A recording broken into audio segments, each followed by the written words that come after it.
What's up everyone and welcome back to the MMA Zone. Today, let's get started with Sean O'Malley talks about losing to Merab again. Ever since Sugar Sean O'Malley was submitted by Merab Dvalishvili over this past weekend, the MMA world has been wondering where the former champion will go from here. And before we continue, make sure to leave a like on the video to help support the channel. On Tuesday, O'Malley and Tim Welsh broke down the fight, with the former champion reflecting on the finishing sequence. That's all she wrote? That's all she wrote. God, it was weird because I didn't feel like it was going to be tight. Like, I felt like he was going to kind of stall in that position like he does.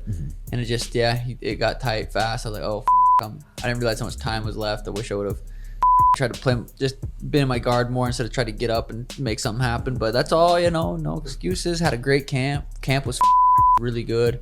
Training camp, the sparring was good. Everything was excellent. Despite the fact that he came up short, O'Malley revealed that he doesn't feel sad about the loss. I don't feel sad at all. I feel happy. I feel a little disappointed in the outcome, but just there's no sadness inside of me. I'm closing my eyes and I'll picture things. I could have done this, I could have done that. There's nothing I can do about it right now. I'm not sitting in that thought just letting it kind of unravel and go down to a negative hole. While the loss was a disappointing one for O'Malley and his team, Tim Welsh explained that the two did everything they possibly could to prepare, but Merab Dvalishvili is simply a different animal. And that fight, I'm like, God damn it, we prepared the absolute best we could. Yeah. Second round, you did a great job wrestling more, and just like DC said, that felt like the tide was kind of turning towards us. But at the end of the day, I'm like, that Merab, I feel like was already a different Merab than we fought at the Sphere. Yeah, absolutely. The guy is a tank. He felt different. He's a goddamn machine. On the heels of the loss, O'Malley seems to be looking for a return in December, likely on the UFC's year-end pay-per-view card. The division's going to play out over the next few months. We'll see where it goes. December seems like it would make sense for me to get back in there. In the meantime, the expectation is that the champion will defend the belt against Corey Sandhagen. During the aforementioned video released on Tuesday, O'Malley and Welsh spoke about Dvalishvili's next fight, with O'Malley saying that Sandhagen's quote gotta be next, and Welsh saying, I'm excited to watch his next fights just to see how guys try to take him out because he's such a monster. It's different if someone wrestles like that and crumbles like that, and then they start fatiguing and they start wearing it and start showing it. But he doesn't, so he poses such a big problem and he's gaining more confidence on his feet. While there's still no word on when the Dvalishvili-Sandhagen fight will happen on the UFC's end, the champion has said that he'd love to defend the belt at the Madison Square Garden card in November, or on the UFC's December pay-per-view card. Merab went back to Tbilisi, Georgia after winning at UFC 316, and let's just say things got hectic. We had dudes jumping from signs trying to get onto Merab's bus. Well deserved, Merab. We hope you enjoy your time off in Georgia.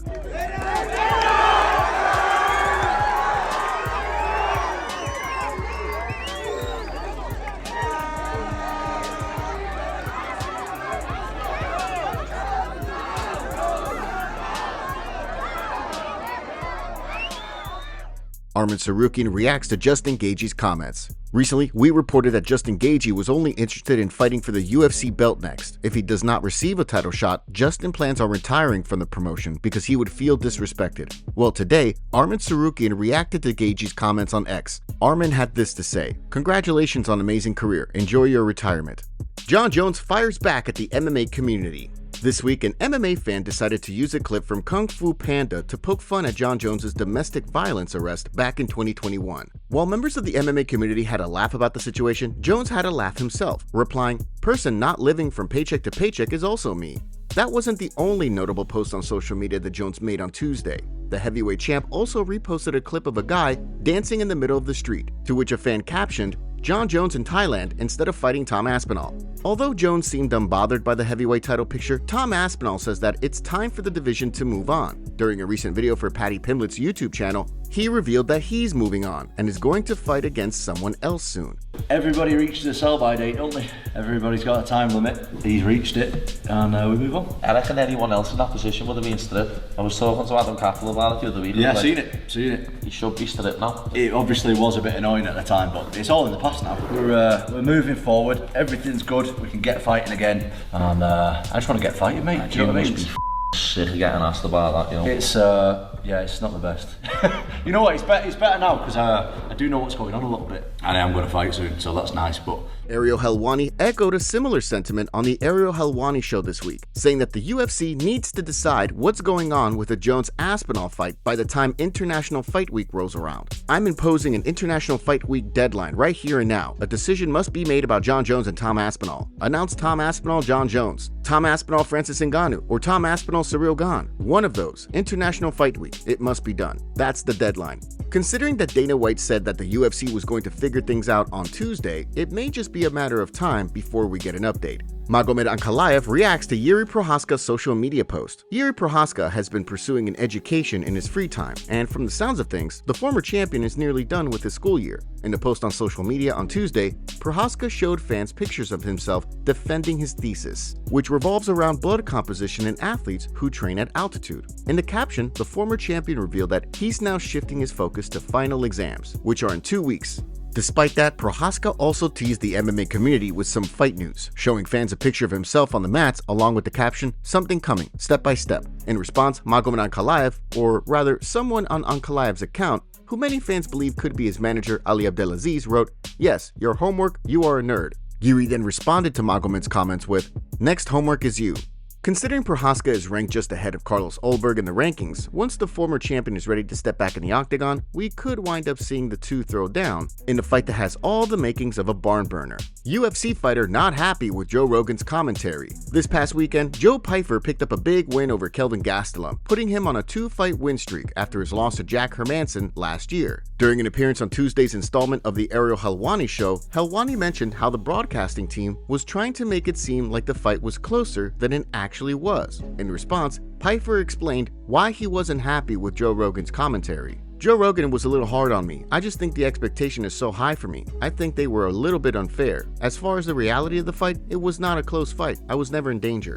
Pyfer wasn't the only one who complained about the commentary team's work on Saturday night. In addition to fight fans criticizing Rogan for providing mediocre commentary, Gilbert Burns took aim at the commentary team midway through the evening as well. OMG, the commentary is annoying, complaining about the rules. Considering UFC 317, UFC 318, 319, and 320 are all expected to take place in the US, Joe Rogan will be on hand for a number of cards coming up. UFC updates. Heading into this weekend's fight night in Atlanta, let's take a look at today's UFC fight updates, starting with the last-minute change to this weekend's card. Unfortunately for fight fans, Charles Jourdain has been forced off the card because of an unspecified medical emergency that could wind up requiring surgery. In a statement on social media, Jourdain updated fans, writing, "It is with deep sorrow that I announce my first withdrawal from my fight in 15 UFC appearances. Unfortunately, I was not medically cleared due to a condition requiring special intervention. I trust this is part of a greater plan, and I'm committed to returning stronger."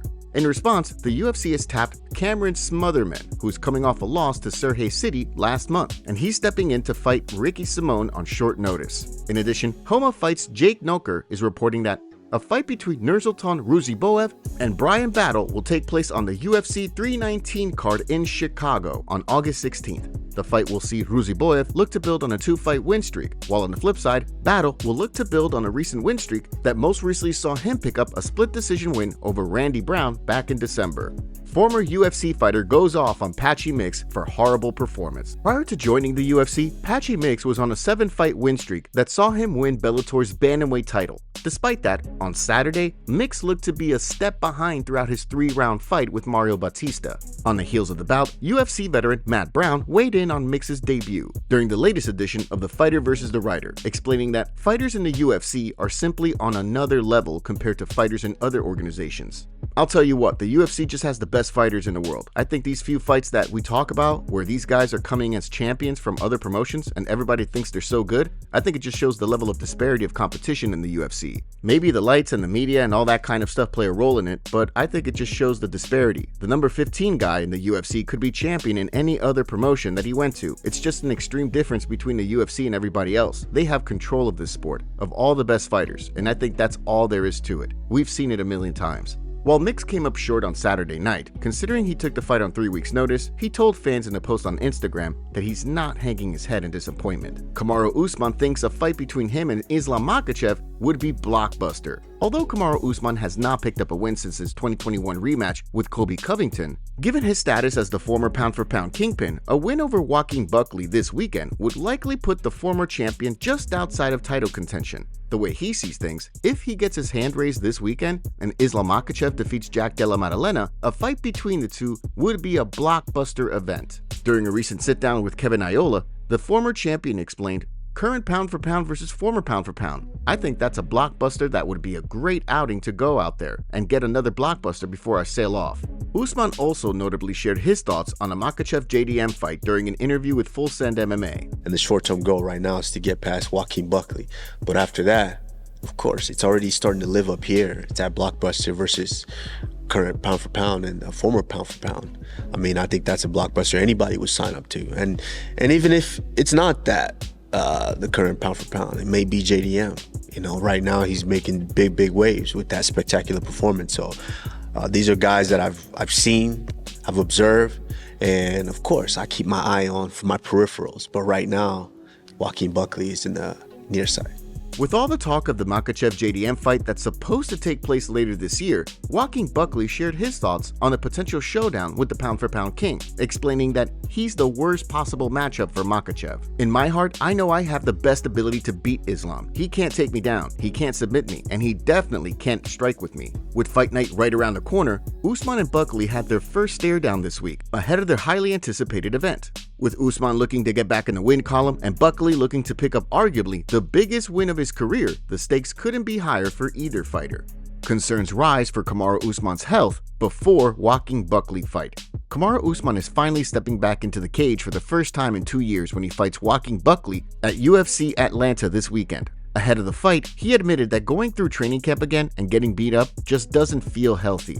With Kamaru being 38 years old, it's possible that we see him retire from the sport very soon. Kamaru said, "I mean, going through a training camp definitely makes you feel like you're not healthy, I'll tell you that. Getting punched and beaten up by training partners like Justin, Archie, and some of these guys definitely makes you feel otherwise. But I'm just blessed for the opportunity to be back. I'm blessed to have another chance to step in, and I'm blessed not just to represent myself and my family, but also my instructors, my coaches, and my training partners." Also, it's important to mention that Kamaru Usman has been dealing with knee issues for the past couple of years. This is what Joe Rogan had to say about Usman's health. I don't want to make excuses for Usman, but there is a reality of that guy's knees. I've talked to him about it. I know people that have treated him. I know his knees are so up. It is just his mind that allows him to compete at that level. We were talking about it during the last fight. When you see the difference between his upper body and his legs are like smooth and they're not that muscular. And then you look at his upper body, he's a superhero. His upper body's so much bigger because he can't do much with his legs, man, which is so crazy. Yeah. This guy's one of the greatest UFC welterweight champions in history. And he did it with